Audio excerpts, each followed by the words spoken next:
Hey, folks, today is Wednesday. That's right here. I'm live in Detroit, Michigan on Roland Martin Unfiltered. We'll be talking to Senator Gary Peters today from Detroit, Michigan. Also, we'll be talking with Lieutenant Governor of the state. Also, Congresswoman Ilhan Omar, Minnesota, one of our guests as well. We're focusing, of course, on the election. Tuesday, massive numbers all across the country. Early voting is taking place in numerous states. We're seeing record-breaking numbers take place in Texas. And so, lots to cover. It's time to bring the funk. Roland Martin Unfiltered from Detroit. Let's go. He's got it. Whatever the biz, he's on it. Whatever it is, he's got the scoop, the fact, the find. And when it breaks, he's right on time and it's rolling. Best believe he's knowing. Putting it down from sports to news to politics. With entertainment just for kicks, he's rolling. It's on go, roll, y'all. It's Roland Martin.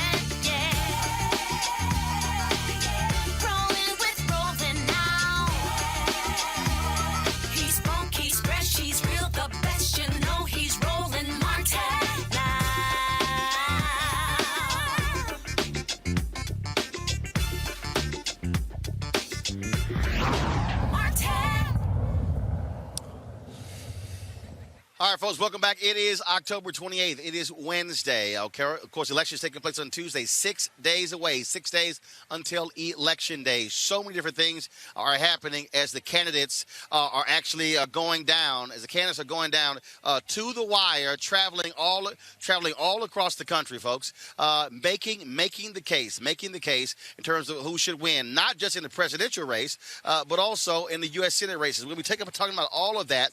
One of the states we're looking at is Minnesota. Democrats thought there was a lock on that state for the U.S. Senate seat, just like here in Michigan. But the reality is it's much closer than they would have liked. A little bit later in the show, we'll be talking with Senator Gary Peters, the incumbent Democrat here in Michigan, who is facing Republican John James, an African-American.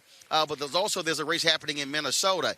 Michigan is also huge because they have a huge Muslim population. What role will they play in this election? Joining us right now is Congresswoman Ilhan Omar.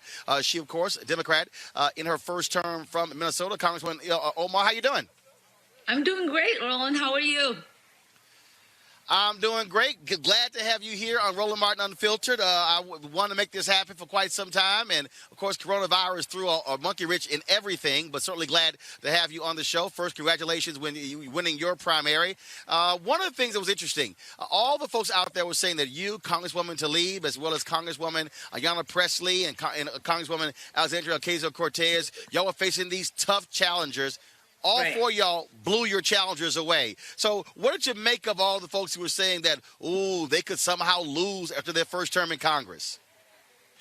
I think many people, were convinced that our elections were sort of a fluke, something of an accident. I don't think they understood how much we resonated with the districts and the people that we represented. And it was really, amazing to see the results come in for our primaries for re-election and to feel comfortable that not only did we win, but that we have a mandate to govern. And on that particular point there, I mean, again, there were so many people who were saying that, y'all are out of lockstep. But the reality is when you look at the policies that you've advocated, there are a lot of Americans who want that and who now understand that. And the reality is, look, on the Democratic side, you got different folks on the Democratic side. You've got Democrats who are moderates, Democrats who are liberals, who are progressives, some who are far left. And so the Democrats actually have a much larger tent than the Republican Party. Right. I mean, and it's been quite unfortunate, right? Because we speak about how the Democratic Party is a big tent party. We sort of excuse the way in which there might be a disagreement with the moderate members of the Democratic Party. But when it comes to the progressives, we put them under a microscope. We analyze and criticize every single decision that they make and every policy position that they speak of.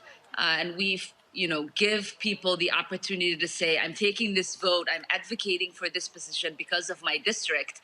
And that grace really isn't extended to those of us who are progressives because we do represent our district. We do speak and advocate for policy positions that are important to the people who send us to Congress.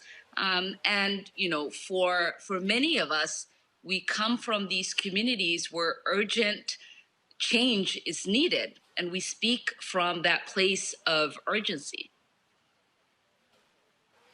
Let's speak of urgency. Democrats are expressing that was what's taking place in your home state there. That was considered to be a lock in terms of on the Senate side. Polling came out showing it is actually a very tight race. Give us a sense of what's happening there in that Senate race. Of course, Democrats need to pick up 3 Senate seats across the country to take control of the Senate. As if Joe Biden and Kamala Harris win, she would be the tiebreaker. They thought that Minnesota and Michigan were states that they could put certainly in the D column. So what's happening in Minnesota there? Yeah, I mean, our amazing Senator Tina Smith is up for re-election, and the Republicans are throwing everything they've got against her. But we know that she is a strong candidate. She's done an amazing job, and we're doing everything that we can to turn out the vote to make sure that she is re-elected to the Senate, and that Republicans not only not have a chance in the 2020 election, but don't ever think that they are able to win a statewide election here in Minnesota. And of course, what you're dealing with there in Minnesota, you're dealing with a lot of rural voters in Minnesota. The Donald Trump and Republicans have really been trying to push those rural voters across the line to turn out more. Also, do you believe that what took place in Minneapolis with George Floyd, is that going to have an impact on this race? Are you seeing larger turnout there? Are you seeing folks who are energized, who are using the power from the streets with protests to actually go into the polls? Yeah, I mean, 2 things are happening. You know, we're seeing the Republicans go back to a playbook that they've used for many times, where they use fear to galvanize their supporters, and they, you know, other members of our community, they like to pit us against one another. And Minnesotans, time and time again, have rejected that fear and have said we are greater than fear. And you know what we are now seeing, secondarily, is that people have realized that they are powerful when they come out to the streets, exercise their First Amendment right to have their voice heard, and they realize that they are even more powerful when they exercise their vote through the ballot box. And so we're seeing so many people say, you know, I'm not voting for me. I'm voting to strengthen my democracy. I'm voting on behalf of my community members.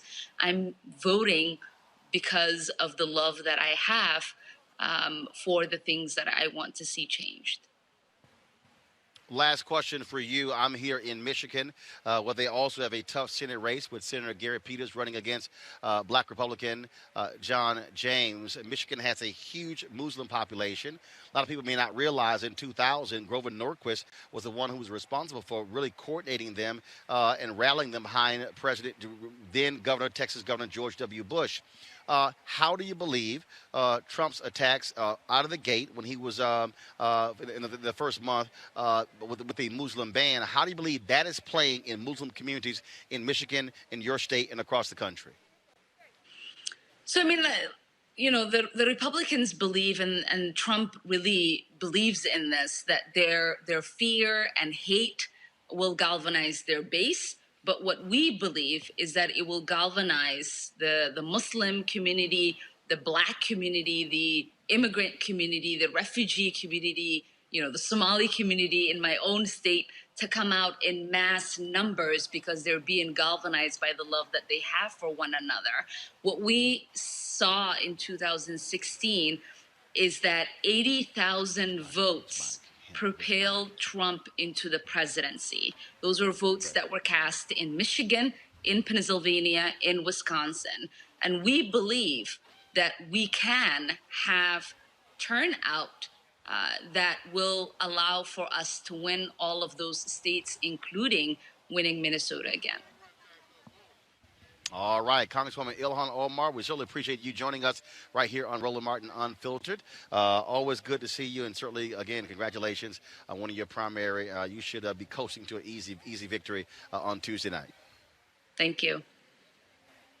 All right, thanks a bunch. All right, folks, again, we are here in Detroit broadcasting live. There are a number of folks we're going to be chatting with here. And right now, I want to talk with the Lieutenant Governor of Michigan, who joins us right now, Lieutenant Governor Garland Gilchrist. How you doing? I'm good, sir. Welcome to Detroit. All right, so just so y'all know, let me get right in this seat right here. We, of course, we were in earlier this week. We were in Florida on Saturday and Sunday. Florida Rights Restoration Coalition. Then, of course, we were in Columbia, South Carolina on Monday with Jamie Harrison. Then on Tuesday, yesterday, we were in Atlanta with Joe Biden.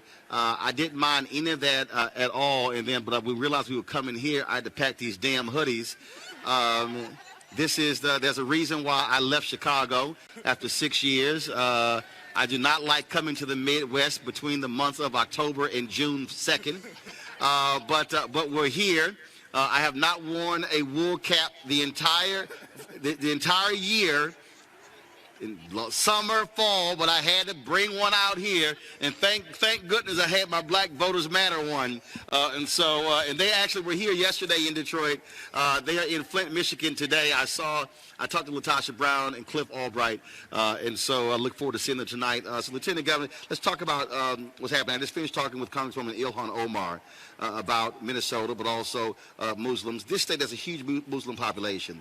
How do you believe the attacks from Donald Trump on Muslims is going to play in this election? He won last time around by winning this state, not by a very large margin. And so just share with us, again, your perspective of what's happening here. Well, first of all, it's good to have you here in Michigan. That hat looks really good on you. Hey. Real good, don't it? It's warm, too. Just letting y'all know. It's warm, too. So, you're right. Trump won this state by the slimmest margin of any state in the country, 10,704 votes. I think it's going to be different this year in Michigan. I think that we made it easier to vote in 2018. We made it easier for people to vote absentee, made it easier for people to register to vote, and I think that's going to lead to historic voter turnout here in this election. And so what's going to happen with there, even in the black community like here in Detroit, in the Muslim community in Dearborn and other parts of our state, we're going to see turnout that's going to send this hateful president home. I want to pick up on that point there, because when you say we made it easier to vote, that only happened because the state elected a Democratic governor, Democrat lieutenant governor. And what folks, I keep telling people all around the country, we can't think about politics only from the perspective of what's happening in Washington, D.C. What happened in 2008, massive turnout in this country for then Senator Barack Obama. Folks did not turn out in 2010. That's how Republicans took over 16 state legislatures. That's when they began passing onerous voter ID laws. And so we can't ignore what happens on the state level. This election, Texas, if Democrats pick up 9 seats in Texas, they win the Texas House first time in 20 years. They could win the House in Arizona. They could actually stop some other places as well. And so those state races are just as important, because that's where the tone is set when it comes to voting. Roland, we can win the House here with only 4 House seats.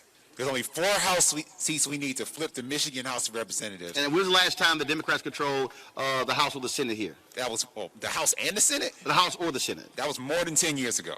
Got it. So we have work to do right now. We have a path to it. Because frankly, in 2018, we showed what the path to victory was. Because y'all remember Gretchen Whitmer and I won the election in 2018, right? The reason that we did that is because we had a ground game that was thanks to the Michigan Democratic Party, the organizers, the allied organizations that are represented here in this audience. We knocked doors, we made calls.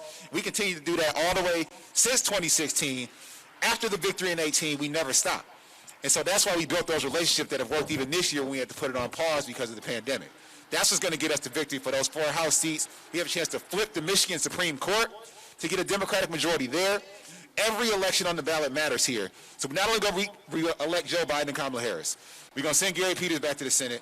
We're going to flip the State House and the Supreme Court. We're going to have a lot of leverage for Democrats to do big things.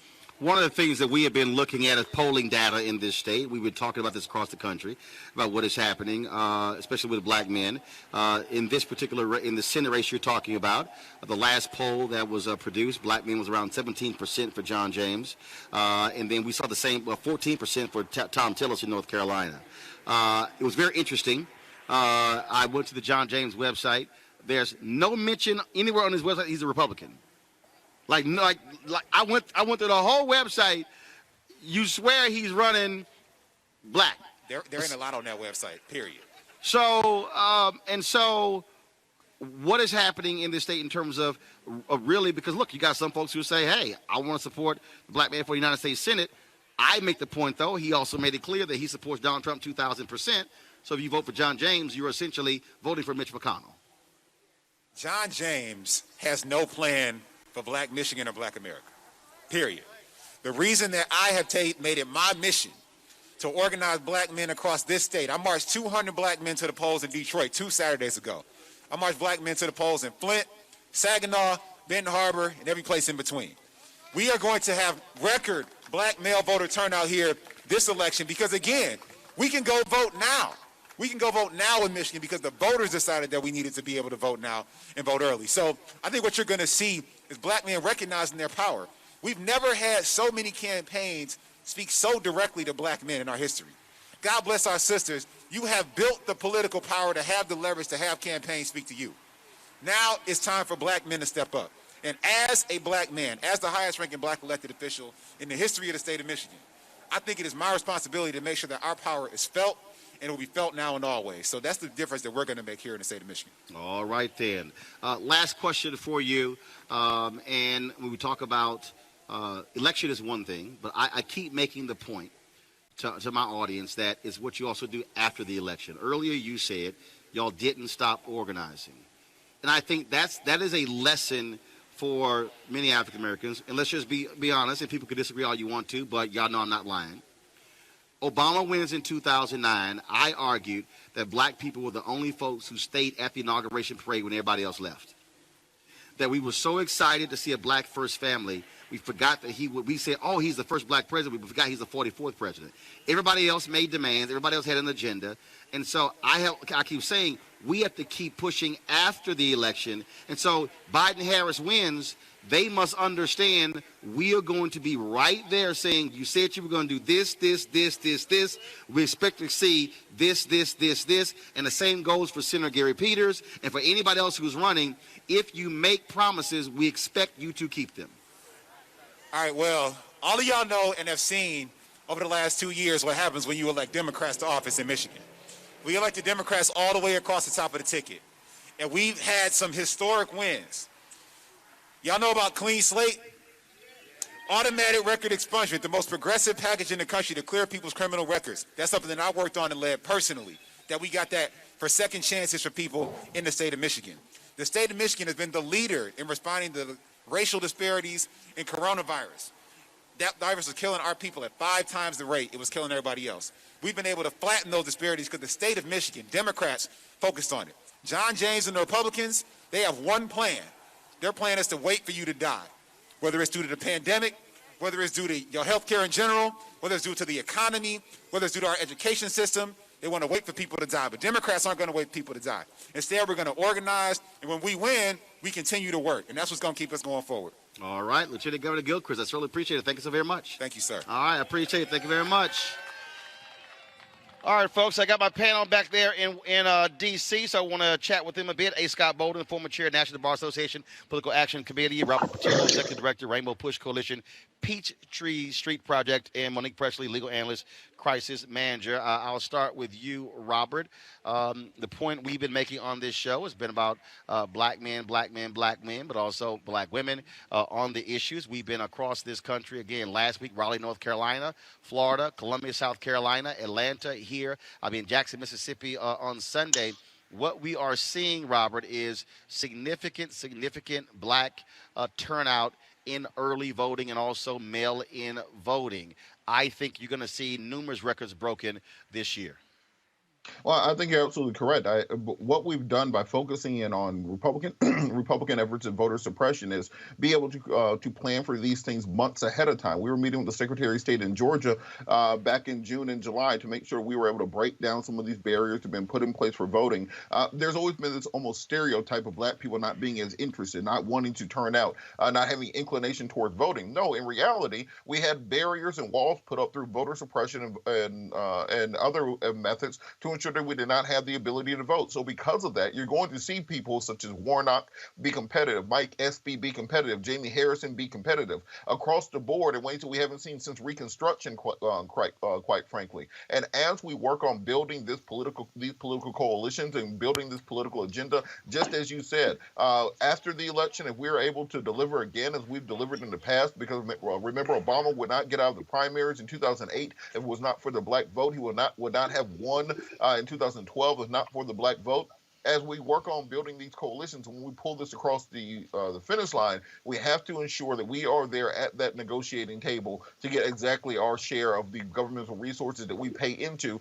We cannot simply be running on emotions and turning out as if it's a pep rally. This is a business transaction that we are currently engaged in, and what we are delivering, we must have deliverables from the other side.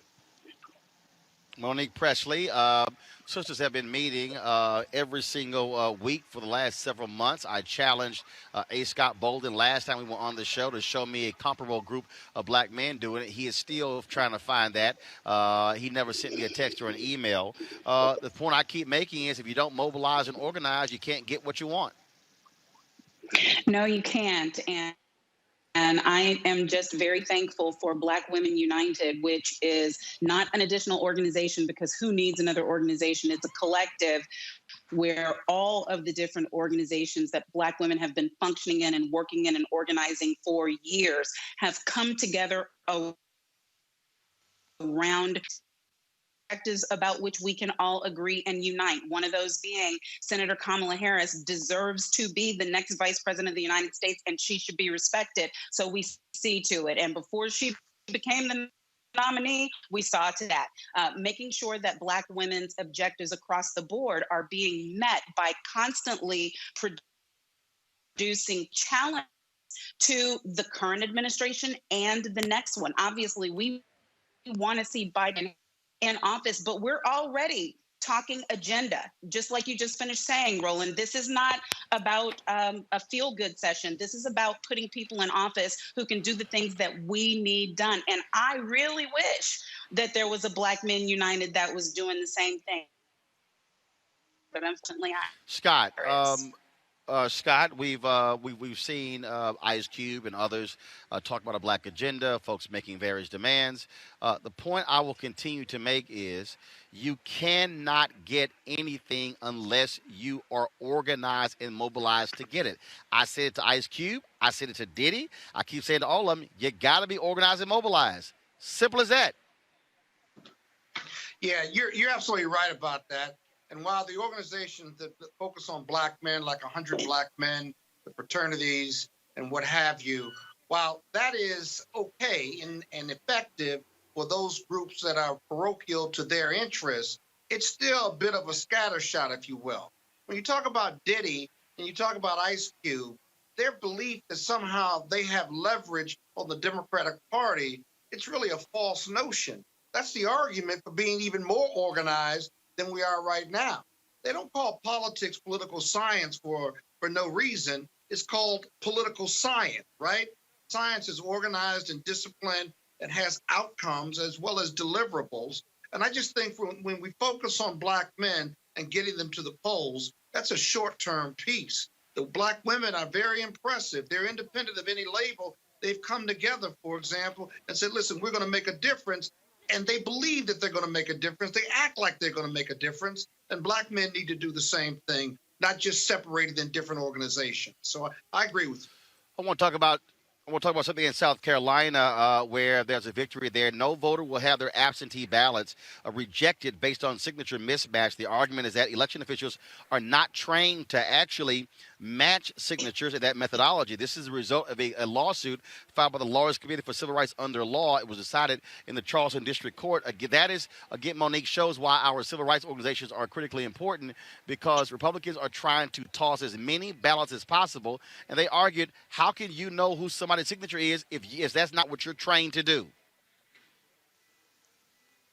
Right, and we never would have had that fight if they had not filed the lawsuit. I just hats off to Kristen Clark and to her whole organization and to all of the organizations that are fighting on the front lines for these legal battles. But at the same time, I want to say, hey, all you lawyers out there in the world, law students, almost lawyers, you're needed from now until legal monitors. And it's a very short training class that you can take to do it. Don't just let somebody hand you a shirt and you go out and call yourself a legal observer. We need you to actually go through the program, because all of these things are happening daily. I'm hearing things from all kinds of polling locations about things that Trump supporters are trying to pull while they're in high. About people, trying to get elderly citizens to change their vote, all kinds of things. So yes, hats off to Kristen Clark, hats off to Sherilyn Ifill, but we can all do our part. Well, Roland, that was a brilliant strategy too, if I may. Just real quick, brilliant strategy. Go ahead. We think being able to identify someone's signature and then match it up against yours, and that to the untrained eye, just as a practical matter, as part of the human condition, we can say that matches or doesn't match. That's just simply not true. It's like everybody's signature is like a fingerprint, and the idea that you need expertise, or to remind the court that you need expertise on this, is a brilliant strategy and a winning strategy, because it's really practical. It makes all the sense in the world. If you're not an expert in any court, you're declared an expert. If you're not declared an expert in it, how can you make that determination that could affect tens of thousands of voters? And so hats off to that organization and the lawyers behind it, because I just think that's an awesome strategy. All right, folks, Absolutely. hold tight 1 second. Got to go to commercial break. When we come back, Robert, go ahead. Robert, go ahead. About 30 seconds. Go ahead.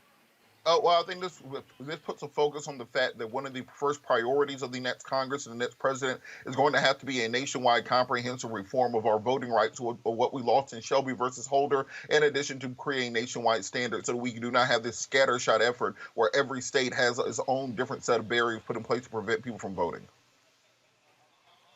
All right, folks, hold tight 1 second. I got to go to commercial break. When we come back, more from here to Detroit. A number of other people are going to be talking with in just a moment.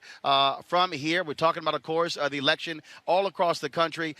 Michigan is a major battleground state, and so we'll be discussing that next right here in Roland Martin Unfiltered, broadcasting live from Detroit. This generation, which gets so much inspiration from entertainment.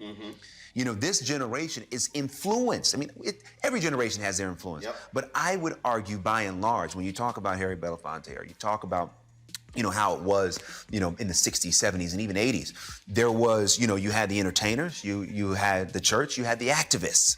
In our day and time, the church is somewhat losing its influence. Entertainment influence is growing. The activists are losing their influence. So where do most, this younger generation go? They go to entertainment.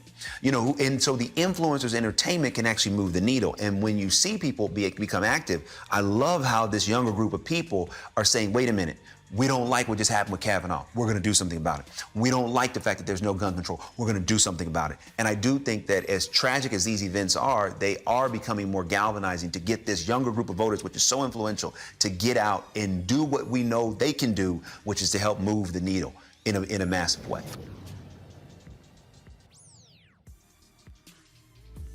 Hey, Michigan, this is Tracy Ellis Ross, and I have 4 quick things to tell you. 1, you have until October 19th to register to vote. 2, you can vote early in person until November 2nd. 3, if you need a free ride to the polls, use the promo code VOTE2LIVE-MI in your Lyft app. And yes, voting is easy and secure, so please vote and visit vote2live.org for more information and to make a plan to vote today. Paid for by Collective Future.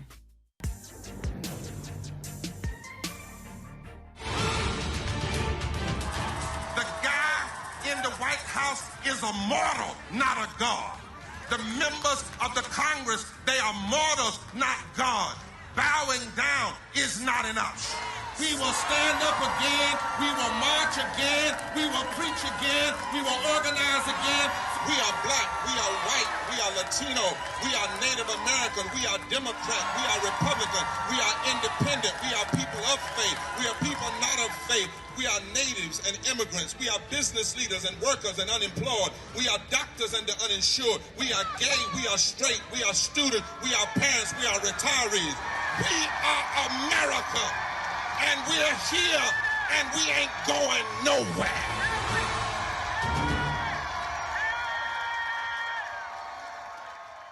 Hey, I'm Donnie Simpson. Hi, I'm Eric Nolan. I'm Shantae Moore. Hi, my name is LaToya Luckett, and you're watching Roland Martin Unfiltered.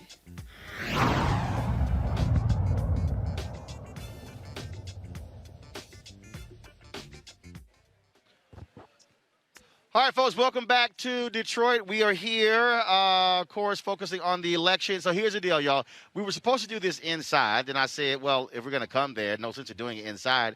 We might as well. They said we can only have about 15, 20 people inside. I said, well, that's a little boring. So we chose to do it out here in the parking lot. Anthony, you should have a wide shot there, right? And so we got folks who are here. I see all my Alpha brothers in the house. We got other members of the Divine Nine here as well. I see like 1, 2 Omegas. That's how it normally is. See, as I told you, that's how we do it. And so we got folks who are non-Greeks. We got other people who are here. We're glad to see everybody out here, of course, hanging out. This is like summertime for y'all in Detroit. For the rest of us, it's like we call it nippy weather. But we're certainly glad to be here. We, of course, are broadcasting on Roland Martin Unfiltered. Folks are checking us out. I want to introduce our panel. To the far left, we have, of course, the Sheriff of Wayne County, Benny Napoleon. All right, Sheriff, how you doing? Of course, Lieutenant Governor Garland Gilchrist, he's with us. And then, of course, we have here the incumbent Democratic Senator from this state, Gary Peters. So I just want to kick this thing off with. I mean, this has been probably the craziest 4 years many of us have seen in our lifetime. Sheriff, I want to start with you because you have this interesting thing going on in this country where you have Donald Trump who is doing this full embrace of law enforcement, ignoring really community concerns out there. We just saw what just happened 2 days ago in Philadelphia. And one of the things that people are continuing to say, when you hear people say defund the police, what they really are talking about is you've got to shift resources to deal with people with mental illness and not send folks out who are trained to shoot to kill. And so as a law enforcement officer, how do you make the case to politicians that you have to utilize resources for people to deal with mental illness? Because we've covered numerous cases where mothers call, I can't get control of my son. The case in Rochester where they put a bag over the guy's head, suffocated him to death. The young brother in Dallas was just playing with a screwdriver, ends up shot and killed. 2 weeks after Michael Brown was killed, there was a guy named Kojima Powell. Same thing, knife in his hand, butter knife in his hand. From the moment the cops arrived to the first shot, it was 16 seconds. It was 16 seconds. And so how do we make the case to law enforcement that there has to be some type of change in terms of how we deal with mental illness in police? Well, the first thing foremost, it comes from just having progressive police leadership that will stand up and admit that the criminal justice system is broken. When you have leadership that will stand up and say that this is broken, it's not working, we've been doing the same thing. Roland, I've been in police work now for 46 years, and we've been doing the same thing for 46 years, and it hasn't worked. So those of us who understand that, I have the advantage of having been a practicing attorney, and I represented people who required treatment in Michigan. So I understand that the mental health system is broken. But the problem is that when you look at the mental health system, it is one of the most ignored populations in this country. So there are people who just will not accept the fact that, we need to do more to help people who are mentally ill. prisons and jails are not the place for them. We need to make sure that they get appropriate treatment in appropriate environment. And that's one of the things that I've been struggling with and fighting for the last almost 12 years that I've been sheriff. But that's because of the sensitivity I have, because I've been a practicing lawyer representing those kind of folks. But the first thing is we've got to acknowledge that the system's broken, that what we have done does not work. We can't incarcerate our way out of the problems that we have. We need some definite reforms in policing.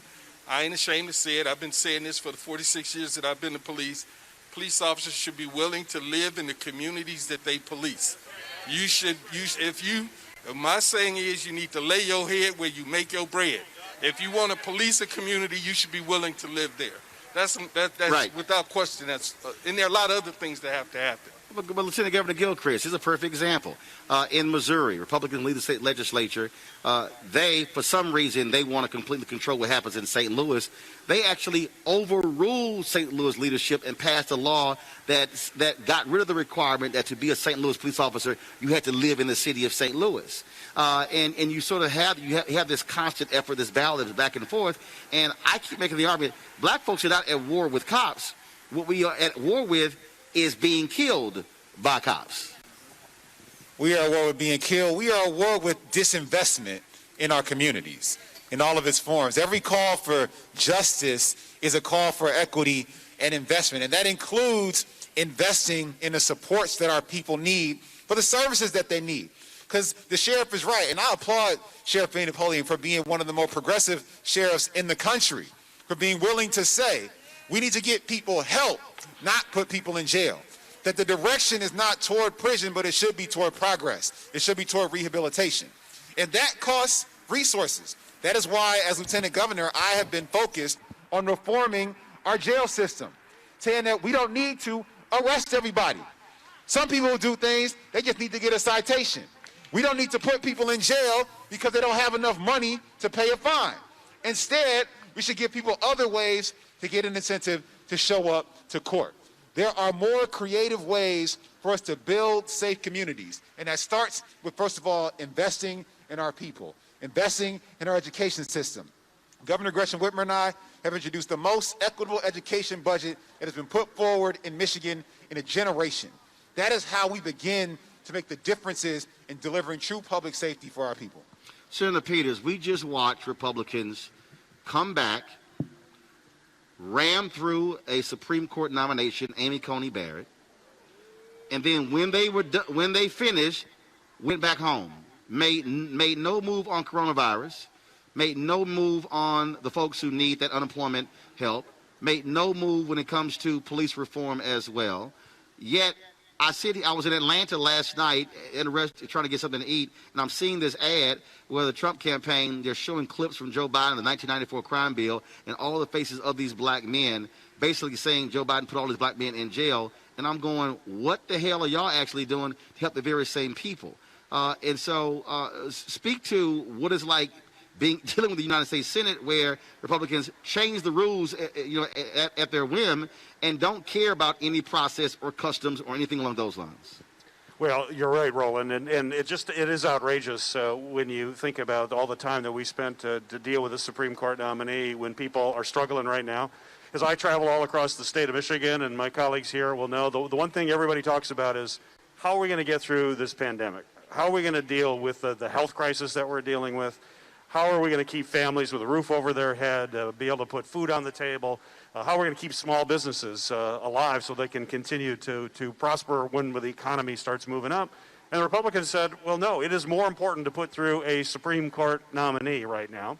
And let's be clear about what it means with this new Supreme Court justice. We know where she is on issues based on writings that she had prior to being a judge. And one that I'm most concerned about is the fact that she believes that the Affordable Care Act is unconstitutional. We're pretty clear she's going to be a deciding vote to throw the Affordable Care Act, the principal legacy of President Obama that made sure that everybody in this country, no matter who they are, no matter where they live, would have access to quality, affordable health care. And I step back, the reason that case is coming, and it's going to come a week after the election, is because Donald Trump and his administration has been pushing a lawsuit forward to throw out the Affordable Care Act. And let's put this in context. We have a president of the United States that wants to throw out a health care law while we are in the middle of a health crisis and a pandemic. It makes no sense whatsoever. It is outrageous. And instead of dealing with this issue as we should be right now and making sure that relief is there, and let me just say, you know, my friends in the House, the Democrats in the House, passed a relief package 5 months ago. 5 months ago. Mitch McConnell has refused to bring it before the Senate. He's got many members who want to think that there should be zero help for anybody. That's their negotiating position. It's hard to negotiate with someone whose beginning and ending bid is zero. It's because they just simply don't care about what is happening, in my mind, in this country going forward. And it's really why the Senate matters. And when I say that health care is on the ballot in just a few days, it truly is. But it's not just health care. Right. This Supreme Court is also going to be taking up, they're going to hear a case in November, a voting rights case out of Arizona that could very well gut Section 2. Section 4 was already gutted in the Shelby v. Holder decision. Now you have Section 2. We already see where Kavanaugh stands on that. We clearly know where Clarence Thomas stands on voting rights. Damn, anybody looks like him, and on and on. And in any of your debates or the questions with John James, has that come up as an issue of voting rights? Because, again, is he going to side with Donald Trump, Mitch McConnell on voting rights, which African Americans care about, or not? You know, I assume so, in the fact that he's very proud, and you see him screaming into the camera that he supports Donald Trump 2,000%. That's a pretty big percent to support somebody, and we know where he is. He doesn't speak out on these issues. You don't hear it. Why is he not doing that? He's been running for the Senate for 4 years now. We've had all of these instances and things that have occurred. He doesn't speak out on it. He just sticks back, and he gets millions of dollars from Mitch McConnell. In fact, right now, all the folks have been watching the TV. I don't know if you had a chance to turn on the TV at all last night when you came in, but there's non-stop commercials, all negative, nasty ones that James and his buddies are putting against me. All the independent fact checkers say they're false. They're either false, they're demonstrably false, they're smears. And Mitch McConnell and his super PAC is funding that. In the last 3 weeks, they've put $20 million of negative, nasty ads against me, trying to buy this seat for Mr. James because he said he supports Trump 2,000%. He was just at his rally here yesterday, again supporting him. So we know where he is on that issue. It's very, very clear, which is why we have to get out and definitely make sure that we take back or hold this Senate seat, and we really need the majority in the Senate. Pulling my panel here, Robert Patillo, I want to start with you. The voting rights issue is critically important. I keep saying I fully understand when Joe Biden and Kamala Harris talk about the Affordable Care Act, but I think when we look at these judicial rulings that have been coming down from the Supreme Court, from state Supreme Courts, we cannot ignore the reality that there is an effort to steal this election by limiting people's right to vote.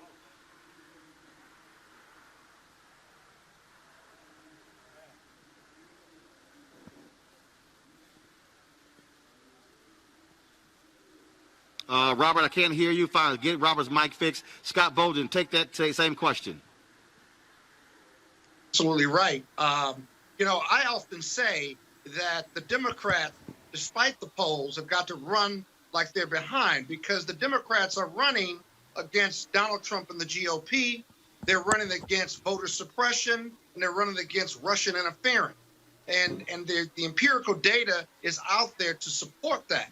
And so we've got to keep the pressure on. We may be 6 days out. 70 million people have voted already. This election is pretty important, those 70 million, because that's an active and energized Democratic base. I don't care what Donald Trump's 40% is doing. So, Roland, you're absolutely right. I have, if I may, one question I have for your panel in Detroit is that what is Detroit doing to get people to the polls, their Democratic base out? 6 days out, it's now about taking them to the polls and making sure their vote counts. And I heard the lieutenant governor talk about taking 200 black men in various jurisdictions. I think that's awesome. From a statewide effort, right? How are you getting them to the polls and counting those votes? Because if Michigan is going to be close, counting those votes is super important. Monique Presley, pick up on that particular point, how critically important voting rights will be with the Supreme Court and who controls the United States Senate. They're both news to stress it. Frankly, I'm concerned, Roland, and I've been concerned. You know, I've got my Black Voters Matter shirt on. Tonight I see your sweatshirt because we've just kind of leaned in to do everything we possibly can to ensure that people are informed, that people get to the polls early. Well, early is almost over, guys. So if you're still holding on to a mail-in ballot, and Roland already told you this yesterday or day before, but if you're still holding on to a mail-in ballot and thinking about putting it in a U.S. Anthony, pull the Postal YouTube Service page mail faster. box immediately, or you need to put that sucker in the trash and get your mask on, get your voting plan, get your snacks, get your chair, get your water, get your parka, whatever it is for your temperature, and go get in the line.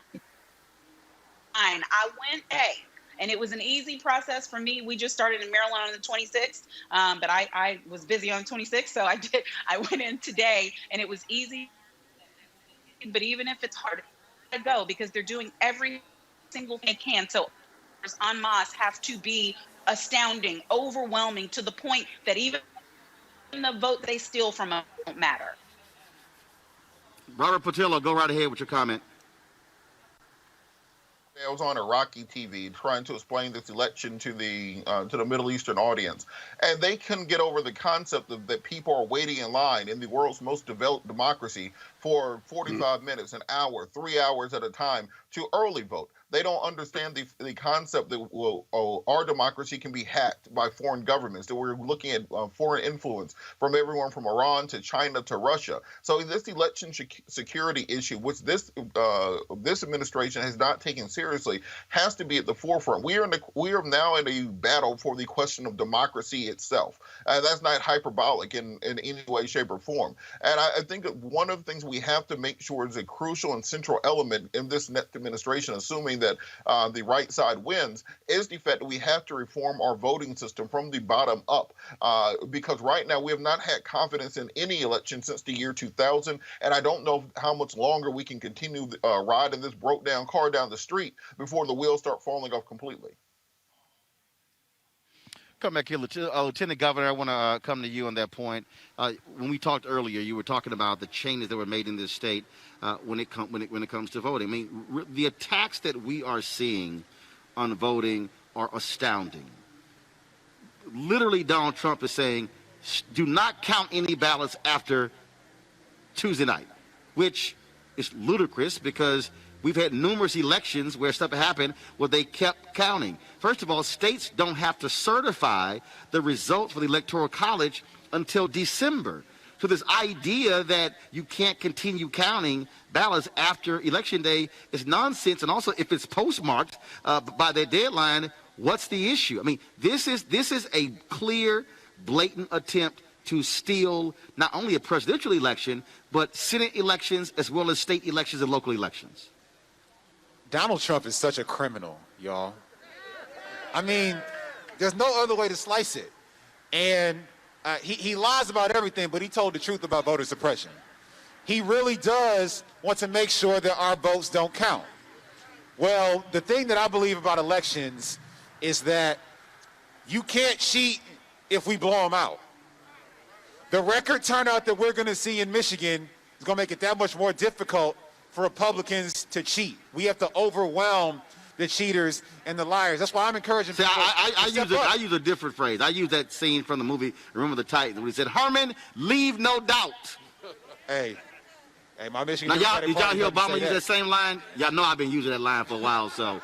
Barack, stop tripping. You know you took it from me, so stop tripping. Go ahead. No. When we look, we know what we have to do. We made it easier to vote. We just need to finish the job. And I know that Donald Trump also, when he was in Lansing, don't get it twisted, he is encouraging people to come to Michigan polling places and intimidate them. He wants people to stand between you and your ballot box. Voter intimidation is illegal under federal law, but Amy Coney Barrett, she wouldn't admit that. Tammy Klobuchar, when she got asked about that. You right. Remember that. But it's illegal under federal law. And I know that sheriffs like Benny Napoleon are going to make sure that voter intimidation doesn't happen in Detroit and in Wayne County. And we're going to make sure that we don't give them a chance to intimidate us out of voting, because I believe that voters are going to go vote before Election Day. Again, November 3rd is the last day of the election, not just election day. So you can go make a plan to vote and make sure your friends and family, your neighbors, everybody you love, everybody who loves you, makes a plan to vote too. Because we have something to vote for, not just to vote against Donald Trump, but to vote for our future here in Michigan. Sure, we've seen folks out there recording individuals dropping off their mail ballots. We saw in Minnesota where there were private guards hired to purposely intimidate folks at the polls. As somebody who's in law enforcement, you speak to that, and also speak to, frankly, other law enforcement officers who are very proactively supporting Trump and Republicans, saying nothing when that's illegal to intimidate voters. Well, I can tell you unequivocally that I am in the definite minority when it comes to law enforcement leadership in this state. I was one of the few people to step up and say immediately that I will be prepared to assist any community in Wayne County that has an issue with voter intimidation. I will be ready, and trust me, I will be ready to assist in the event that that is happening. Law enforcement leadership has to change, and honestly, we're going to need some federal legislation to mandate that, Senator Peters, because it won't happen on the local level, because the thought process in a lot of communities is a lot different than the progressive thought process that you see really dominating this country. And until such time as we kind of force some people to do some of the things that really need to be done from a law enforcement perspective when it comes to reform, it really is not going to happen. So we really need to start looking, Roland, at making sure that we get a mandate in the Senate, that we have a Congress totally that's supportive, and have a president that will sign it to see some real criminal justice reform. If that doesn't happen, you are not going to see it. I'm just going to be blatantly honest with you. So I want to pick up on that point right there, Senator Peters. I have been befuddled and confused as to why Democrats are not taking credit for the First Step Act. First of all, Donald Trump is running around making it sound like he is the criminal justice messiah, when the reality is the First Step Act passed the House first. Democrats control that. Trump's folks wanted initially to do prison reform. They were forced to do criminal justice reform. When it went to the Senate, there were people like Senator Cory Booker, Senator Kamala Harris, Senator Dick Durbin, even Republican Chuck Grassley, who said this is not good enough. I don't understand why Democrats are letting this man run as if he was the sole force behind the First Step Act when Democrats made it possible. Take credit for stuff y'all do. Well, I'm with you, Roland, and we need to speak out, because you're right. It was Democrats that pushed it. We do want to take it even further, though it doesn't go far enough, as you know, which is part of our efforts. But, I think we got to get back, and we got to remember, too, when we're looking at police reform and the bills after the horrific murder of George Floyd, when we needed to take immediate action, we're past the time for studies and discussion. It's time to take immediate action now. And we've got to call out the Republicans for that. We had the opportunity. The House passed a very comprehensive bill, as you know. Things that we know that we can do. We can ban chokeholds. There's no reason to have chokeholds. We don't need to study it. We don't need to investigate it. We just need to ban it. We got to pass a law to do that. Other things that we must do, and the Democrats have leaned into, but we're going to need to take the majority in the Senate to do it, is that if a police officer is accused of wrongdoing, there needs to be an independent investigation outside of the department where you have a fresh set of eyes. You don't need to study that anymore. We know that is the way to maintain trust in a community, and I think the sheriff will agree that trust is the most important part of making sure that law enforcement is integrated in that community. And if you have wrongdoing and it goes to an independent or an investigation in the department, there's a perception it's the good old boy network, once again, taking care of their own and not dispensing true justice. We don't need to study that. We don't need to look into it as the Republicans were talking about it. We just need to pass the bill. It passed the House. It didn't pass the Senate. In fact, the bill that they put before us had such a low bar, it was an embarrassment. They just wanted to appear like they're doing something when in reality they weren't. The bill was before us. I talked to Reverend Wendell Anthony, the NAACP, Reverend Bland, the Council of Baptist Ministers, folks from the Urban League. They said, Senator, don't vote for that bill because you can't start negotiations at the floor. You got to bring it up, and we've got to lean into it. But it was clear that Mitch McConnell and the Republican Senate had no desire whatsoever to deal with it. And I can guarantee everyone in this audience, when I get reelected, when we take the majority in the United States Senate, it will be a priority. We don't need to talk about it anymore. We don't need any committee hearings. We just need to put it on the floor, send it to President Biden, and get it signed into law, and that is what we will do. Roland, I have to, because the senator's talking about that. Look, the citizens, especially in urban communities, need to have more say-so in the hiring and the firing process when it comes to the people who police their community. When I joined the Detroit Police Department many, many years ago, one of the final steps was an oral interview. I had 3 cops on that interview. Why shouldn't they have had a citizen from the city of Detroit sitting on that interview judging whether or not I was somebody they wanted to police their community? Same thing goes when we fire people. I have fired many an officer to go to arbitration, people that I don't believe should be in law enforcement, and you have an arbitrator who gives them their job back. Why aren't citizens involved in that arbitration process to determine when someone comes back into their community? So but the arbitration process, though, the problem is not the arbitration process. The problem is what was negotiated that allows it to happen. So, for instance, in Georgia, until there was outrage in Georgia, a police officer who was possibly looking at being indicted had the right to sit in the grand jury in Georgia up until 2 years ago. So it's not secret. A secret grand jury. Now, mind you, if any of us got called into a grand jury to testify, we couldn't even bring our lawyer in. State law allowed the officer to sit in the grand jury to hear testimony against him or her. You also have the rules that says that, if an officer is involved in a shooting or some incident, they could wait 5 days before they give testimony. In some places, they allow them to review the testimony, the witness interviews before they make their interview. So that's really where, on the front end, what has to happen, as far as I'm concerned, city leaders, county leaders, and state leaders have to draw a line in saying, no, that will not be in the contract. And if that's not in the contract, we're not signing a contract. There cannot be 2 systems, one for law enforcement and one for the rest of us. I don't disagree with you at all. I agree with you 100%.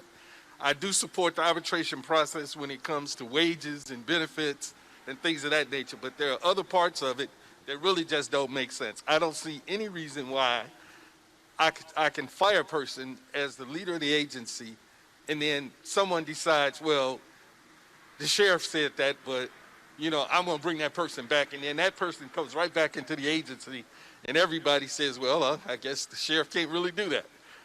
People that don't belong in the profession, and that happens, unfortunately, frequently. And Lieutenant Governor, not only that, not only the issue that I also have, we saw this with the case with Tamir Rice. Officer gets fired, he goes right next door, gets hired.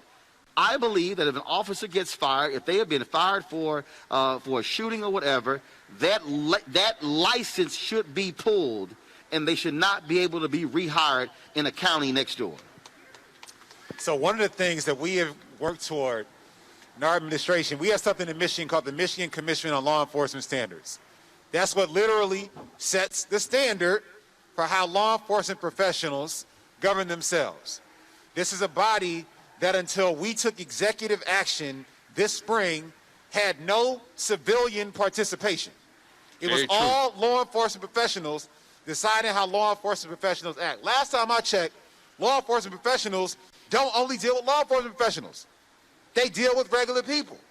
And so, therefore, we needed to have a role in how we define what it means to be a law enforcement professional in this state.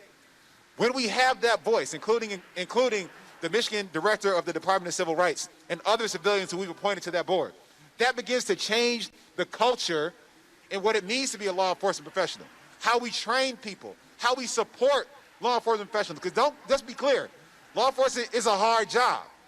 We need to have supports available. And people are empathetic to that because we want law enforcement professionals to be successful. But we need to work together on this by setting a different standard. And that would include defining accountability. Because yes, if you have broken a rule or broken the law or hurt someone in one jurisdiction, that's relevant to what you would do in another jurisdiction. So we should take that seriously, have a process to deal with that, and so that there can be not only accountability, but also a chance to be able to make these things right. We've started that process here in Michigan, and I believe that that's a model how that can go forward nationally. To my panel back in D.C., get ready. I'm going to come back to you in a second. Senator Peters, on that same vein, let's say things go well on Tuesday. You win re-election. Democrats get control of the Senate. What will be? I mean, will the issue of criminal justice reform, will that be one of the top 3 priorities once the new Congress is sworn into session? There's no question it is going to be the top priority, although I was to be clear that the top priority, and what I hear, and I mentioned this earlier in the program, is getting through the coronavirus crisis. I mean, that's just got to be number one. We've got to make sure we get through this health. Here we are still sitting here with our mask and doing social distancing. We shouldn't be doing this so long. It's a result of the fact that we have a president who ignored the severity of what he was dealing with, did not manage it properly, and quite frankly, he needs to be fired for messing up on the job and why we're still here. So we've got to do that. Wait a minute, they just put together a report saying that that mission accomplished. Yeah, look at all of us here. Is this mission accomplished? Look at all of us here. You're right. It's the constant spin that we see. So we've got to fix that. That's got to be first and foremost, dealing with that and making sure jobs. But then we got a long list, and there's no question that we are far past time for criminal justice reform. It will be a top priority that really fits in with all of that as well to go forward. And if I may mention actually legislation to deal with what Sheriff Napoleon mentioned too, in having folks in the community, and the Lieutenant Governor as well, is that I want that to be part of that police reform. I've introduced legislation to help police departments recruit folks. As the Lieutenant Governor mentioned, being a police officer is not an easy job. It's tough. And it's sometimes difficult to recruit good folks into the profession. So how do we do that, and how do we also strengthen something that we know is incredibly important for trust in the community, and that's community policing, and understanding that when you have folks who live in the community, who understand the community, those are the folks you want to hire to be in law enforcement, because they know the community, and equally important, the community knows them. It's a two-way street. So the legislation I have that we would hope to put in there is a grant program to have Sheriff Napoleon can recruit, and then we'll have a grant, a federal grant that'll pay for police academy, pay for any courses that you need in criminal justice to get your certification to be an officer. It's all paid for. It's a grant, and it'll all be forgiven under one condition. You spend at least 4 years working in the police department or the sheriff department in your own community. If you serve in your community, all of that will be forgiven. I understand after 4 years, people will probably stay a whole lot longer, but the idea is let's recruit from within. Let's have our own come in and work and make sure that we can set them on their life, and that's got to be a priority for us. And that's not a foreign concept, because we're the same thing when it comes to folks who go work, who are doctors who work in certain areas. I want to go back to my panel. I have 3 lawyers on the panel on this whole issue here. We're actually seeing this. I talked about the First Step Act. I talked about, again, how I think Democrats are not taking more advantage of this. Robert Patillo, I'm going to start with you. This is it's an Achilles heel for Joe Biden, the 94 crime bill. We see this in focus groups. Senator Kamala Harris, people still criticize her record as Attorney General and District Attorney as well. Again, I believe the Democrats have to be far more aggressive on explaining what they have actually done with criminal justice reform and not let Donald Trump somehow act like he's been the king of it. Robert, I'm going to start with you first. Well, it makes me think back to LBJ. If you looked at LBJ in 1936 all the way up until 1956, he was a Southern Dixiecrat segregationist senator who blocked every piece of civil rights legislation he could find. But as president, he governed in that tradition of Kennedy. He governed as the president of voting rights, so as the president of the civil rights, as the president ending redlining and ending racial segregation, where you're having important cases on the Commerce Clause and the ability of African Americans to live outside of a segregated South. So with that in mind, looking at Joe Biden, the 94 crime bill, and even the 86 and the 84 crime initiatives, looking at Kamala Harris and the baggage she carries from both being district attorney and attorney general, I think this gives them a tremendous opportunity to be more aggressive on criminal justice reform and criminal prosecution reform than any president previously. President Obama always had the Achilles heel of not trying to seem as if he was favoring the African American community, that he was doing more for them, being the black president. What was the old saying? He's not the president of black America, he's the president of all America. And for somehow black America got forgotten in that saying. So I think what has to happen going forward is that because Joe Biden and Kamala Harris have this baggage on criminal justice, they should be more aggressive in setting out their vision for what will happen within the first 100 days of being elected. So, articulate that you're going to release black political prisoners who have been incarcerated for decades. Articulate that you're going to retroactively expunge records on marijuana, which crippled families and communities for generations, and now other communities are becoming billionaires off of. You can have a bold, strong, and assertive message, and it is our job as a community to ensure that they follow through in that, because they're going to depend on us for this win. Monique, it was very interesting sitting in that restaurant in Atlanta last night, seeing that commercial. The sound wasn't up. What I saw was grainy video. I knew what the video was, and all I saw were these black and white images of these tight shots of these black men. And I saw the Biden video, and I said, really? Is that what the Trump folks are doing? I mean, they are really trying to make it seem like like he is just the absolute benefactor of black men in this country. So let me just start by correcting the immediate record from what my colleague Robert just said. I'm going to start with Senator. She's not carrying baggage regarding criminal justice reform, regarding criminal prosecution. What she's carrying is the banner of a prosecutor and an attorney general, statewide attorney general, first black woman ever to hold the office in California, who did her job with excellence. Part of doing that job was pioneering a re-entry program for our returning citizens who have been incarcerated, and modeled by every other attorney general to enact similar programs in the United States of America. And it is not that she has not been saying that. It is that when sometimes a woman, especially a black woman, talks about the things that they've accomplished, the voice gets lost in the shuffle. So what I kind of need is for black men like my two colleagues who are on with me right now, and anybody else who wants to echo and repeat. Here's what Senator Harris did in order to enable citizens who were re-entering the criminal justice system. Here's what Senator Harris did for moms who were concerned about their sons being slain in the streets. Here's what Senator Harris did about sexual abuse, perps going unanswered and unprosecuted, because all of those things are not baggage. Those are medals of honor, and she should be treated as such. Where Vice President Biden is concerned, and the 94 crime bill and anything that happened before that, let's just be honest. People who were in office then, who were black in the Senate and in the House, who are still in office now, were also in support of that legislation. So he hasn't thrown anybody else under the bus, and thus he's still trying to survive himself and say what is the truth, that they had a misunderstanding of the right way to handle crime in 1994, and that there were because of that were unforeseen and unwanted, and for that they all owe an apology, and there has already been a correction. But as far as I'm concerned, yeah, that's all I got. Roland, I don't. Slight correction. Not all black caucus members in '94 actually voted for the crime bill, but I understand your point overall. Not Scott all. Bolden, you got a response to Monique? Yes. Well, that's hard to follow up. I'll supplement by merely saying. Look, hey. Well, just look. You got to follow it. So suck it up. You're a Kappa. An Alpha would follow it. So go ahead. He says it much better than I can. But let me say this. I'll say it more clear, if I will. There were a lot of white Republicans that supported that bill, and it wasn't about criminal justice. It was about crack addiction and drug addiction. And they addressed it as it was a criminal problem. It was a health issue.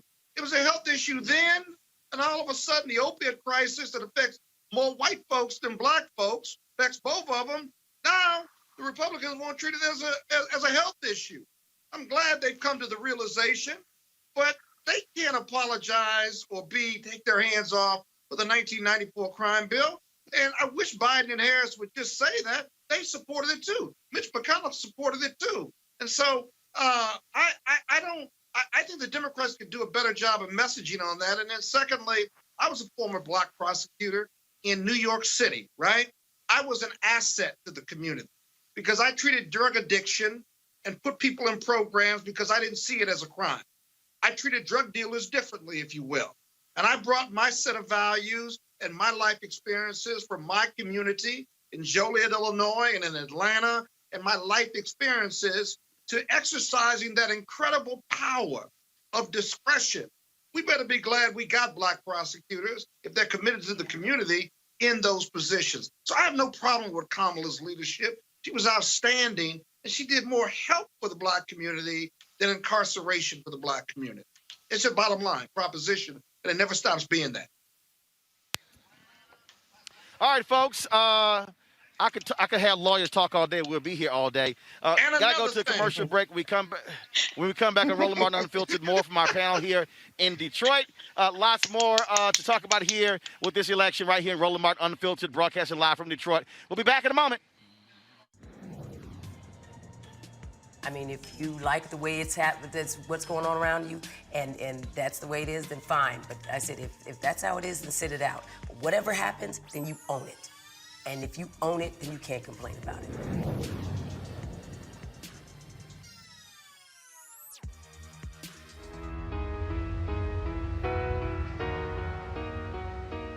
After I caught my first felony when I was 17 years old, I felt like basically I didn't count.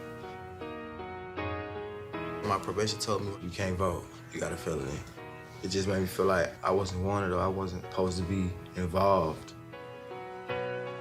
My mama told me, like, son, you need to get involved. There's a lot of things going on in the world. Your voice matter. And I'm like, I ain't got no voice. I can't vote. And she's like, oh yeah, yes you can. So I called my lawyers because I wanted to make sure that I wasn't doing anything wrong. And I figured out I qualified. And I just feel like, damn, let's do it. To me, it was an accomplishment. Like, damn, like I graduated high school or something. Look what we done so far. It still need to be 10 times better, but you gotta vote. That's what changed the rules. That's to change the laws. I really felt good voting, like, because I was told I couldn't, or I was told I wouldn't be able to clean up or get away from my past, and look where I'm at now. When I voted, and I was able to be a part of where I live, which is here at home in America. My voice mattered.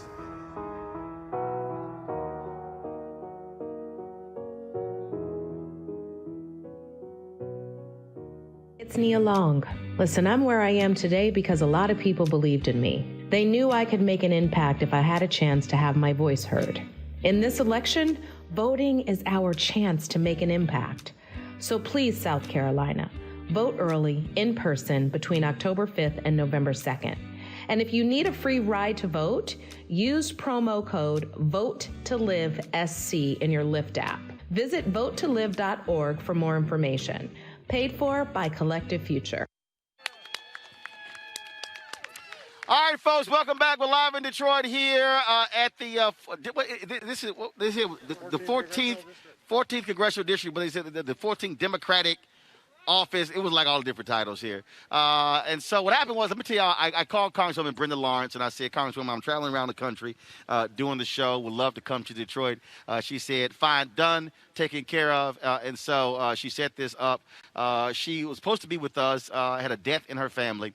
Her sister passed away, and we certainly want to offer our condolences. I chatted with her earlier, and so we certainly wish she was here, but she has to be with her family there in San Antonio. We certainly we understand that and appreciate that. So condolences go out to her and prayers for her family as well. We're back here, of course, with Sheriff.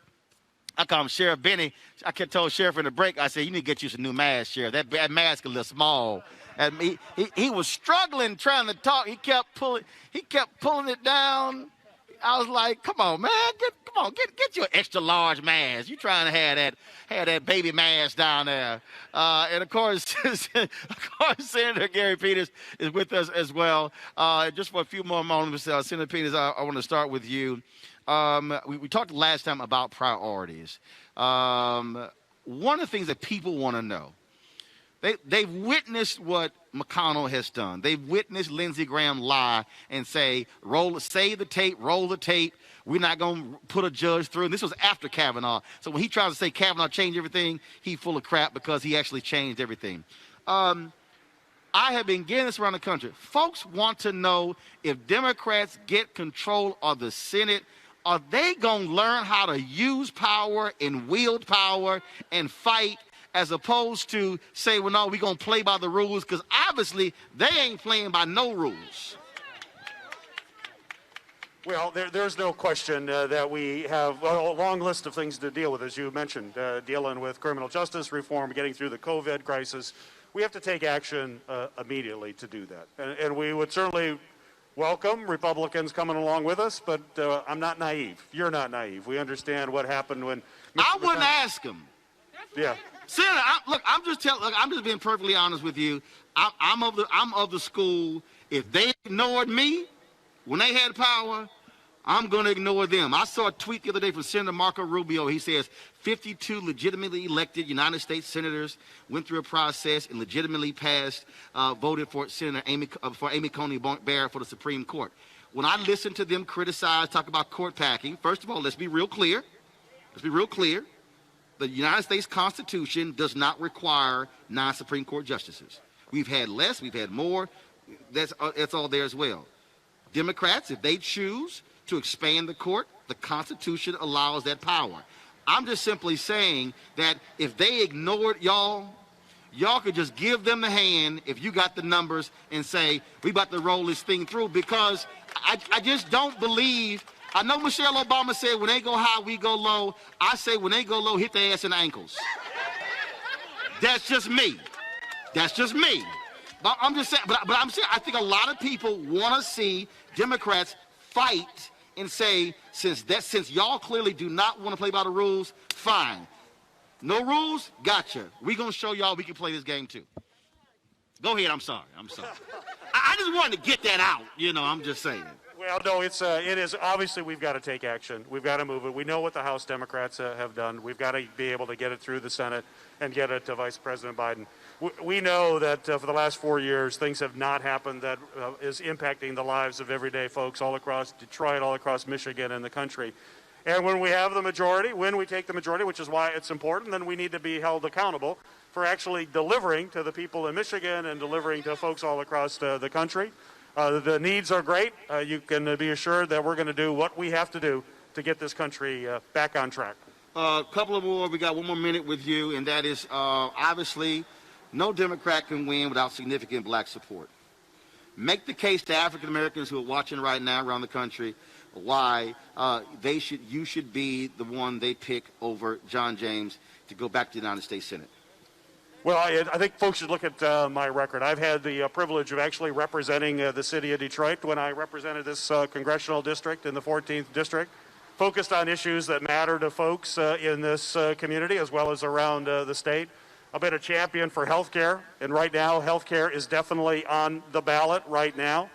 Health care, the ability for that, to get health care is impacting the lives of hundreds of thousands of folks here in the city of Detroit and places all across the state.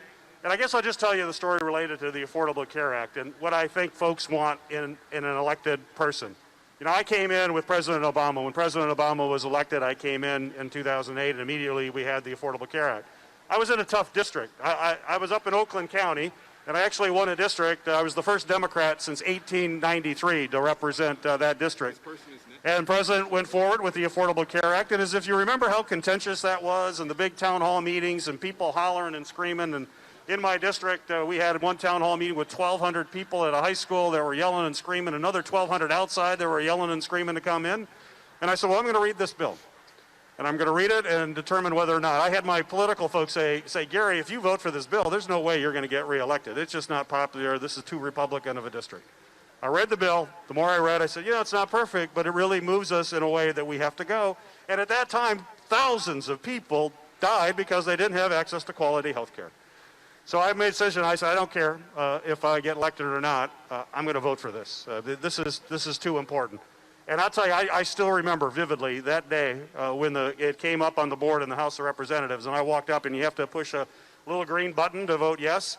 And I remember when I went up there, I said, this means I will not be coming back to the United States Congress. But the reason I ran for office was to make a difference. And if I can push a button and literally save the lives of tens of thousands of people, that is all that matters. And I proudly voted for Obamacare. Thank you. And then what happened? I actually got reelected. I got reelected because if you believe in what you do, and if your heart takes you forward and says this is the right thing for people, I don't care about elections. That's not why I ran for political office. It's to make a difference in people's lives.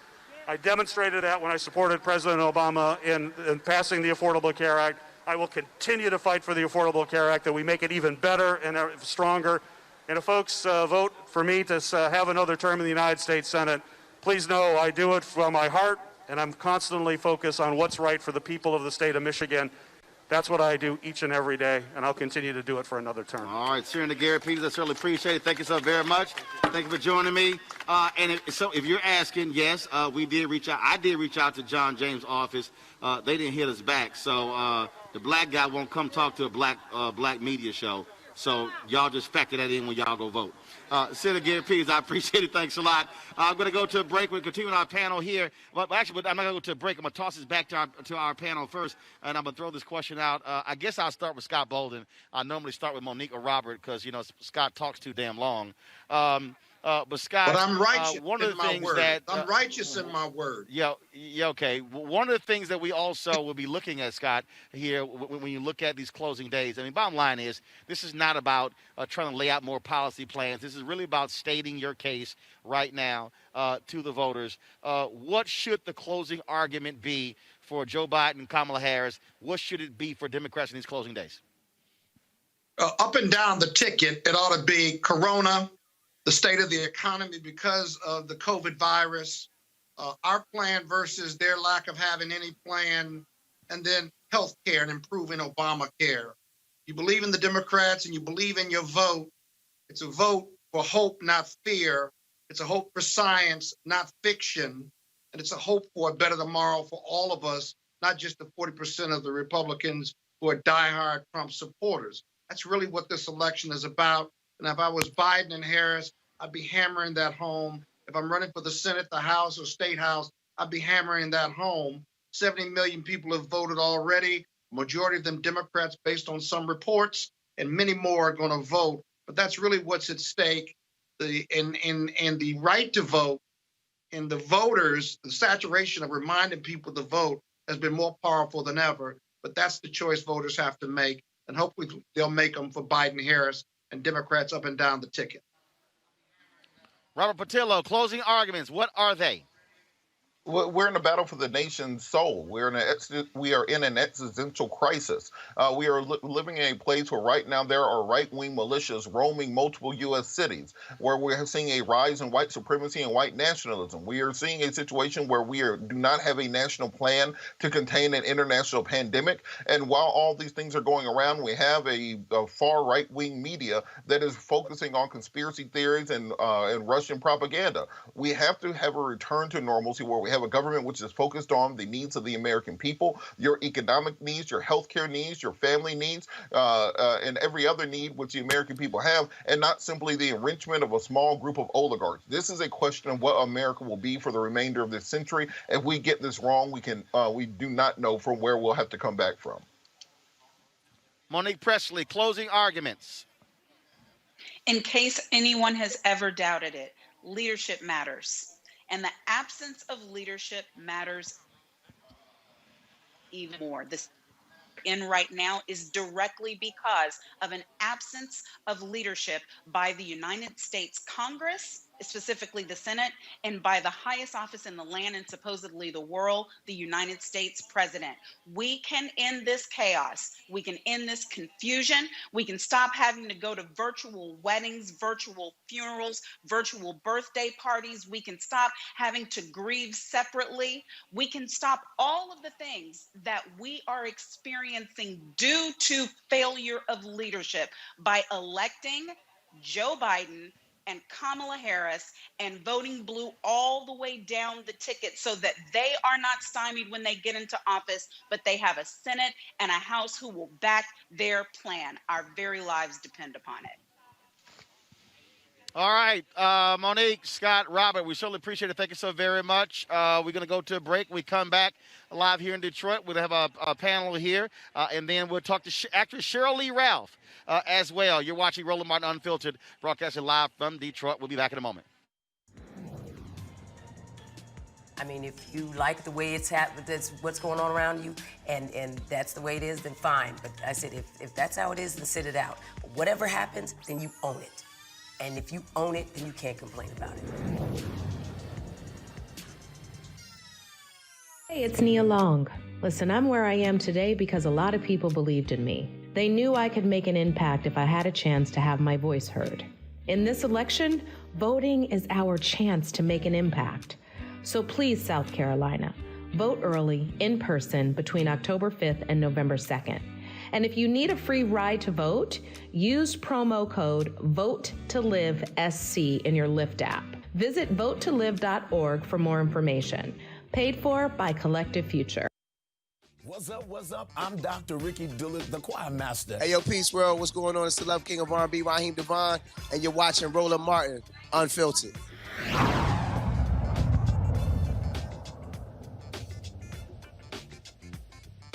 Y'all clap, clap, clap, clap. Hey, folks, welcome back to Roland Martin Unfiltered here in Detroit. Glad to be here. Let me bring up my next panel, Al Elvin, president of the Detroit Alphas, and state senator from the 4th District and chair of the Michigan Legislative Black Caucus, Marshall Bullock. Hey, folks, how we doing? What's that little group you in? Oh, well, first of all, you can't be talking about how you're in Omega. You can't grab the microphone. I mean, you got. I mean, see. Check. 1 2 1 2. See, y'all ain't used to being on. Y'all ain't used to nice stuff. I know. I mean, you come on, you start talking. Ain't no microphone. The Alpha grabbed the microphone. See, I mean, I have a comment for that, but I'm gonna keep it to myself. Yeah, See, that's how it goes. Welcome to Detroit, Roland. I'm glad to be here. Glad for folks who came out. We certainly appreciate that. Let me ask you this question again. We talk about. I talked earlier about how state houses have flipped, and one of the things that I really think that we have to get back to, in every single city, we've got to actually have civics lessons. Because the average person really doesn't understand how legislation happens. Folk go out, I haven't seen your name on the bill, I don't see you on TV. But the reality is, a lot of the changes happening in this country are happening on the state level and not in the nation's capital. I agree. Most of the things, politics are local. And I go back to teaching, when I go to schools, I like to teach civics to the kids. I think the earlier we start, the better they'll be. It's all about political literacy. And as the Lieutenant Governor said earlier about flipping the House, those of us that are in the legislature have to do things that we're not accustomed to doing, is go help our other counterparts in marginal areas. So I was just knocking doors on the west side of the state and knocking doors up in Saginaw, knocking doors in Benton Harbor. So those are things that we have to do, and they only need 4 seats to flip the House. And we keep that momentum. In the state of Michigan, we can flip the Senate with just 4 seats. And so we have a close margin to overturn all of that and still have a Democratic governor, which we haven't had in almost half my lifetime. Al, on that point, I gave the Brotherhood speech at the Alpha Convention a couple of years ago in Baltimore. And I have been saying this for more than a decade, that there are a lot of, we talk about alphas and omegas and kappas and sigmas and AKAs and deltas and zetas and sigma gamma rho, iotas, and go down the whole line with the Divine Nine. I said, but there's a bunch of folk who don't see us on a regular basis. I think one of the areas that we can do, aside from our internal meetings, is literally have these citizenship training classes. We saw a lot of that during the Black Freedom Movement, the Civil Rights Movement, where people were being taught. Because, again, you got folk who say, I got a problem with my water bill, and they call in the state rep. Exactly, and I have to. I got a problem with this, and they call in the state senator. Or I can't get my Social Security check. No, baby, that's your member of Congress.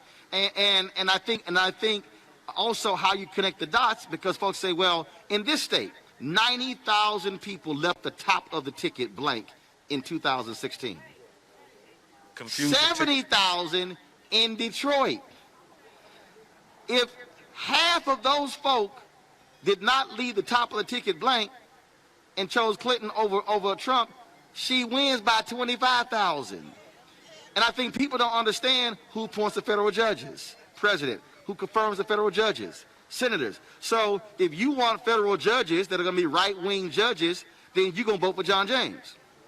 If you say, well, I'm going to vote for him because he's black, but he's going to vote for judges like Donald Trump has had 218 federal judges he's appointed, one black.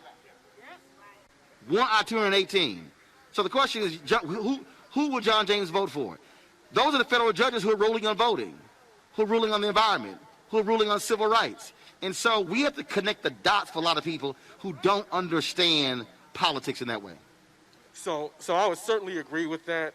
We spend a lot of time in schools with our go to high school, go to college program. I know that other groups do the same thing. And maybe it's time that we look at what we're doing together and do some sort of civics lessons so people understand what's going on. We spend time in the classrooms with parents too when we're ministering to the kids. Yeah. So we definitely need to do that. I'm saying I believe that the Divine Nine should say we're going to have community-based civic training once a week. And look, it's 9 groups. All you got to do is take yours once every 9 weeks. Exactly. And Detroit, I would say this about our Divine Nine. We are actually close and do a lot of things together. More often, what we do is the men, the fraternities work together, and the sororities do their thing. But we probably do need to stop operating in those 2 silos and do it all together and map out a real plan, structure about civics and political literacy. Right, and I'm just talking about. And again, if you look at the Saturday workshop that Reverend Jackson has done in Chicago for all these years, that's what that Saturday workshop was. It was sort of that training piece. So what I'm talking about is if it's this particular church, or if you move it around or whatever the heck, but it's easy if you have one location, and you say, all right, fine. First week, alphas, you got go from who's the first all the way down to who's the last. And it's again, you got one. We're not asking you to do it every week. Ask you once every 9 weeks. You can invite politicians in, you can invite other people in, and allow people to come in who want to learn about politics, because I believe that once we begin to educate more people, especially younger folks, especially people who are disaffected, now they begin to understand how this thing works. Now they realize, oh, so when we're talking about what's going on with schools, I'm going to the wrong person. I should be going over here. Yes. To me, that should be one of the things that we do post this election. Your point is well taken, and Marshall said the same thing. We all doing the same things, but we're doing them separately. We do need to get together and put something together where we can, explain the processes and the vote electoral process and things of that nature to some of our residents, some of the people who live here, so they can be informed when they go out to vote. We're all trying to inform our citizens to vote. We're just doing it differently, but maybe we do need to come together and get something done. I'm down. But also, Marshall, this is another piece right here, because I'm a huge believer in this, there has to be data collection. Absolutely. Because one of the things that we're good at organizing marches and protests, but you have to collect data. So, for instance, if there's an education protest, I need to collect the data of everybody who's there, because when I need folk to then come to the school board meeting, I already have a group who I can tap into to say, hey, I need 50 of y'all, of the 500 y'all who were there, I just need 50 of y'all to show up to the school board meeting. Or I need 50 of you to show up to the city council meeting. Or 50 of you to go to the county commissioners meeting. Again, to me, that's how we take our numbers and mobilize and organize. Yeah, I think with all the electronic and technology, we're doing that more and more now. And then, again, if we reach them, the earlier we reach folks about civics and civil liberties, once that kid becomes a first-time voter, they usually become lifetime voters. If you wait till you're 38 to vote, that's a different story. We got to persuade you, convince you. But if we teach you all these things the earlier, and your maturation process is to always be involved and collect that data. And I think we have all of that, the tools at our disposal now to keep that and put it in one place. What are y'all seeing on the ground here 6 days before the election? What do you see happening in communities? Are people energized? Are there areas of weakness that folks need to be focusing on over the next 6 days before Tuesday? One of the things I'm seeing, I can speak for what I've seen, there has been a tremendous effort to get out the vote like I have not seen in recent history. We were a part of an event with the NAACP last Saturday where we worked to get the vote out, and we went out and canvassed in the neighborhood, all in the New Center area, which is like Midtown Detroit. So I've seen a lot of effort. I've also seen some voters some people who were not voting, and I've tried to talk to them because I'm actually running for an office. So I tried to talk to them about making sure they're doing the right thing. And what you running for? School board. Got it. And man, you can't be on a broadcast and say I'm running for office. You gotta name what you're running for. You gotta take your shot. Yeah, alpha. So I'm running for school board in Oak Park. Don't get hurt. A little north of here, but yeah, that's what I'm doing because I want to affect change in my community. Gotcha. Yep. What do you see on the ground? I think it's the 14th in particular, but just all over the state there is a mega swell of people coming out. People have lawn signs. It almost feels like the 08-ish, but not as much. But it's really moving swell. And then you got folks who are, saying they haven't voted in a while. They're coming back. They're registering to vote. And we made it easier in Michigan. You can register the day of at the polls. No excuses. No excuses. Now, is that only in early voting, but it's on November 3rd as well? No, you can register at the polling site. You can on register November 3rd. on the day of November 3rd. If you don't have, we make sure we've been informing returning citizens. They have a right to vote. As long as you're not incarcerated in Michigan, you can vote. So you shouldn't have any excuse for that either. So if you serve your time, you can vote when you get out. You can vote as long as you could be in jail waiting to be sentenced and you're still eligible to vote in Michigan. Oh, okay. So they have to get you a ballot, etc. So it's about informing, making sure people know what's happening on the ground, and then also making sure people know about the nonpartisan part of the ballot, which is proposals, which is the judges, which is the school board. Yes, those things are just as important locally than they are. Actually, they're even more because you're more impacted by those local positions. So, and then, I'm fighting for my man, Gary Peters, and I've yet to see the other candidate even mention Black Lives Matter, where I've seen Gary say those things. So I'm just, making sure that we out and we're doing what we can. We're knocking doors all the way up until the day of. We need more volunteers to count these ballots. In Michigan, we passed legislation to actually start counting the ballots a day before. We try to get a longer time, but that's what at least we got an extra day to start a day ahead. So it'll kind of combat some of these things that's coming out of Washington. All right. Well, gentlemen, we certainly appreciate it. Thank you so very much. Keep up the good work. Thanks for having me. All right. Thank you so very much. Hey, folks, Dr. J is one of the folks who also is talking about the importance of getting out to vote. This is what he had to say.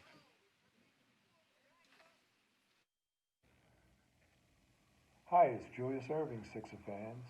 Pennsylvania is one of the states that will decide this election, and the road to the White House begins here. Donald Trump won this state by less than 1 percentage point, and we cannot let that happen again.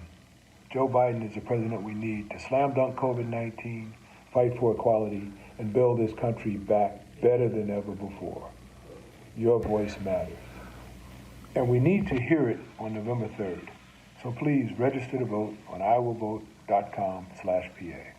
Our vote is our voice. Make yours heard. Philly for Joe. All right, folks, my next guest, she always says she married her politics. Actress Cheryl Lee Ralph joins me right now, Roland Martin Unfiltered. Cheryl Lee, what's happening? Everything is happening, and I'm loving the conversation that you are having there in Michigan. Those brothers right there, they are all talking about the truth, and I'm loving it. You have been somebody who has always been active in politics, really pushing people to be aware of the issues. Just share your thoughts about this election and what you've been seeing, what you've been feeling.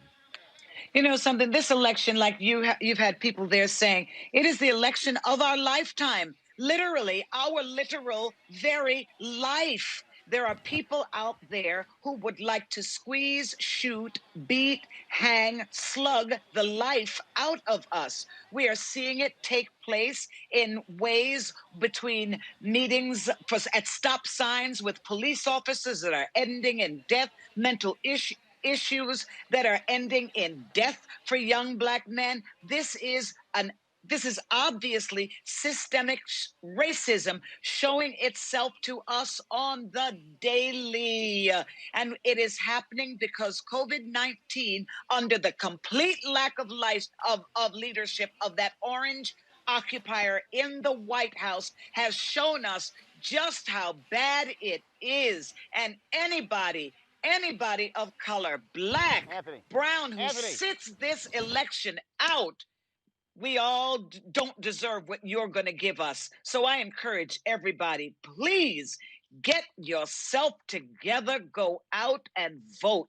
If you got to vote, if you got to be there, you're going to have to vote early. Plan to vote successfully. If it's cold, bundled up. You can't stand, sit down, bring a chair. You need water, make sure you bring water. You need to work out, have the right music in your headphones, but stay online and vote like your life depends upon it, because it really does. Shirley, let's talk about California. We were talking earlier about you must focus on what's down ballot. A ballot proposition there in California looks like is lagging behind. Tell our viewers about that ballot proposal.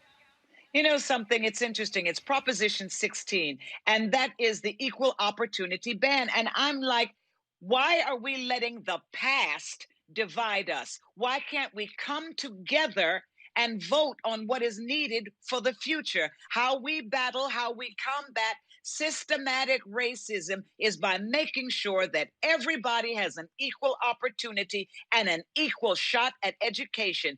Back in 1996, I believe the governor was Pete Wilson. Pete Wilson and all of his cronies in the GOP at that time, they kept using race to divide us. And they said, look, everybody has an opportunity. If you're Black, if you're poor, that's no reason for you to have a leg up. Well, yeah, it is, because for so long, people have had their legs, their knees, everything at our neck.